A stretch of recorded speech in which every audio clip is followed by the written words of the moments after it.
हमारे साथ राहुल जी हैं, जिन्होंने बड़ी परिश्रम से बहुत ही तंग हाल में अपने पारिवारिक परिस्थितियों से लड़कर उन्होंने सफलता पाई है बीपीएससी के अंदर। तो बीपीएससी में सफलता पाना ही अपने आप में एक बड़ी चुनौती है, लेकिन उन चुनौतियों से भी ज़्यादा विषम परिस्थिति में रहकर तैयारी करना होता है। हमारे पास एक हीरा डायमंड हमारे साथ मौजूद हैं, राहुल जी, जिनका हम अपने चैनल पर स्वागत करते हैं। राहुल जी, अपने लाइफ के बारे में थोड़ा सा परिचय मैं आपका दे दिया। राहुल जी हैं अनुमंडल कल्याण पदाधिकारी के पद पर चयनित हुए हैं 67वीं बीपीएससी में। राहुल जी, अपना परिचय थोड़ा सा। मेरा नाम राहुल कुमार है। हम औरंगाबाद डिस्ट्रिक्ट से बिलोंग करते हैं। 67 बीपीएससी में हमें अनुमंडल कल्याण पदाधिकारी बीसी डिपार्टमेंट में मेरा चयन हुआ है। अच्छा राहुल जी, अपने संघर्ष के बारे में बताइए, थोड़ा सा लाउड बोलिएगा ताकि बच्चों को सुनाई दे दे। संघर्ष के बारे में क्या संघर्ष है, पारिवारिक संघर्ष क्या रहा? शुरू में नॉर्मल लाइफ चल रहा था, भी सब चीज़ ठीक चल रहा था। लेकिन जब कोरोना का दौर आया था तो जो मेरा पिताजी का एक दुकान था, सैलून था, उसमें काम करते थे। अच्छा। लेकिन धीरे धीरे कोरोना में वो दुकान छूट गया। अच्छा। और बाद में मेरा दुकान टूट गया तो पापा का रोज़गार समाप्त हो गया। दूसरी बात था कि उनका एज भी काफ़ी हो चुका था और घर में हम सबसे बड़े थे, तो आर्थिक दबाव मेरे ऊपर भी था।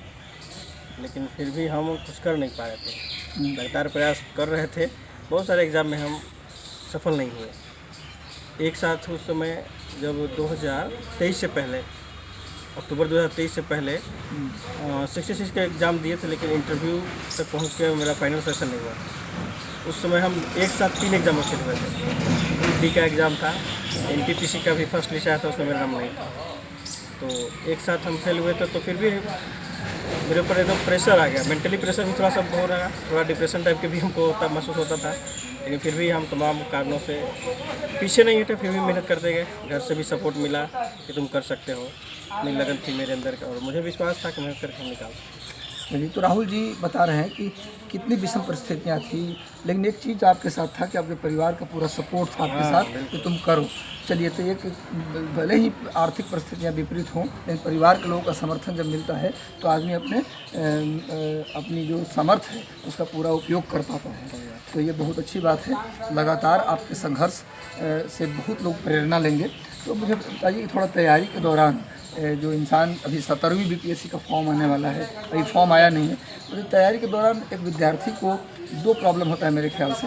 एक है क्या पढ़ें, और दूसरा समस्या होती है पढ़ना शुरू करता है जब विद्यार्थी, तो उसके सामने एक बहुत बड़ी चैलेंज ये होता है कि बीच बीच में डिप्रेशन में वो चला जाता है कि पता नहीं होगा तो क्या होगा, इसके बाद क्या होगा। तो दोनों प्रश्न का उत्तर हम चाहते हैं आपसे, कैसे पढ़ें बाद में अगर डिप्रेशन में हो जाता है तो अपने आप को सेल्फ मोटिवेटेड कैसे रखें? देखिए, सबसे पहले अगर लोग पढ़ाई स्टार्ट करते हैं तो उसमें पहले जो आसान टॉपिक होता है, आसान टॉपिक होते हैं, वहाँ से पढ़ना शुरू करें। जो सबसे आपको इंटरेस्टेड लगता है उस टॉपिक को पहले क्लियर कर लेना चाहिए। और जो हार्ड टॉपिक है तो कुछ लोग दोस्त लोग से मिलकर या किसी टीचर से मिलकर उसको समझ लेना चाहिए।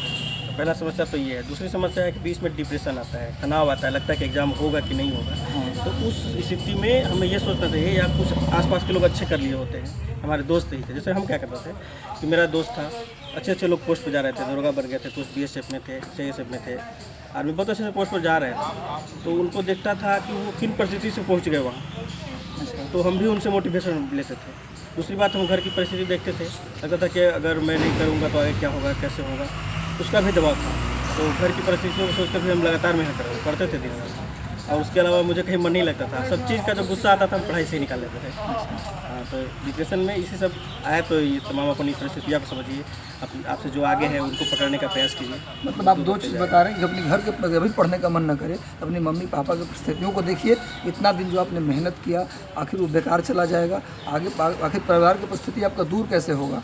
आप पढ़ेंगे, कुछ बनेंगे तभी। तो जब तक उम्र है लगातार प्रयास करते रहना है। और दूसरा, कभी डिप्रेशन हो तो अपने जो आपके साथी हैं जो सफल हुए हैं उनको भी देखिए, आप उनको देखिए। अगर उनकी सफलताओं को आप देखेंगे तो अपने आप आपकी पढ़ाई में मन लगता रहेगा। और आप राहुल जी ने बताया कि आप उस टॉपिक से शुरू करना चाहिए जो वो काफ़ी आसान हो, आपको पढ़ने में मन लगे। उस टॉपिक से अपनी पढ़ाई की शुरुआत कीजिए तो आप कंटिन्यू कर पाएंगे।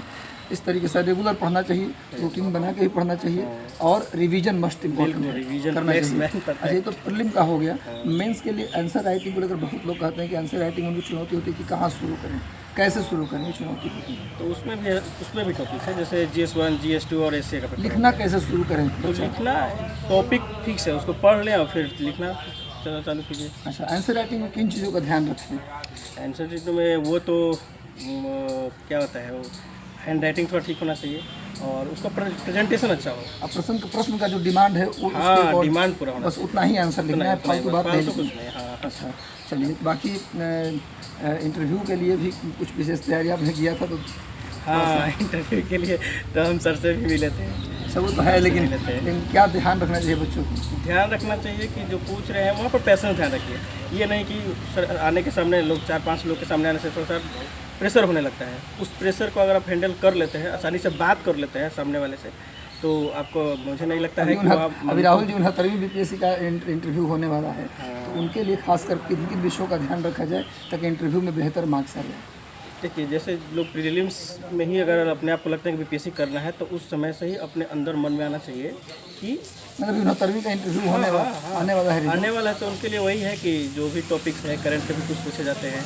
करेंट उनका ऑप्शनल सब्जेक्ट है, ग्रेजुएशन का सब्जेक्ट है, ग्रेजुएशन का सब्जेक्ट है, उससे हॉबी से भी क्वेश्चन अच्छे पूछे जाते हैं। इसके अलावा सब तैयार करना है। हाँ, अपनी पर्सनालिटी से भी क्वेश्चन पूछे जाते हैं। आप क्यों आना चाहते हैं, इस तरह का क्वेश्चन। BPSC बनने का क्या लक्ष्य है, क्यों लक्ष्य बनाया आपने। तो ठीक है, तो हम लोग एक टीम भी बनाएंगे राहुल जी, उसमें आप रहिएगा और उसमें हम लोग सभी अधिकारियों का एक टीम बना रहे हैं। 69 BPSC के लिए हम लोग स्पेशली एक अधिकारियों की टीम के साथ बेस्ट प्रिपरेशन कराने जा रहे हैं 69वीं BPSC का। बाकी 69वीं BPSC का जितना रिजल्ट आने वाला है, इंटरव्यू के लिए ढेर सारी शुभकामनाएं, और 70वीं BPSC के जो फॉर्म भर रहे हैं उनको भी आगे की परीक्षा के लिए शुभकामनाएं। इसी तरह से टॉपर्स की वीडियो लाते रहेंगे आपके बीच और आप लोगों को मोटिवेट करते रहेंगे। तो बने रहिए चैनल के साथ, चैनल को सब्सक्राइब कर लीजिए और जो वीडियो है उसको जितना शेयर कर सकते हैं शेयर कर दीजिएगा। धन्यवाद, थैंक यू।